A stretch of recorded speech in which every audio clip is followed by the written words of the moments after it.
ನಾನು ಹೇಗೆ ಮಾಡಲಮ್ಮ ಸಖಿಯೇ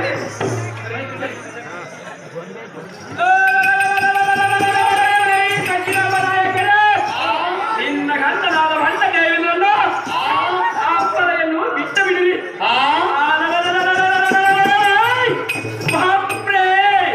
ಮೂರು ಲೋಕಕ್ಕೆ ಗಂಡ ಪ್ರಚಂಡ ರಣಕಯಲ್ಲ ಈ ತುಂಬಾ ಮಹಾರಾಜನಿಗೆ ಈ ಭಂಡ ದೇವತೆಗಳು ಹಿಡಿ ಹಾಕಿ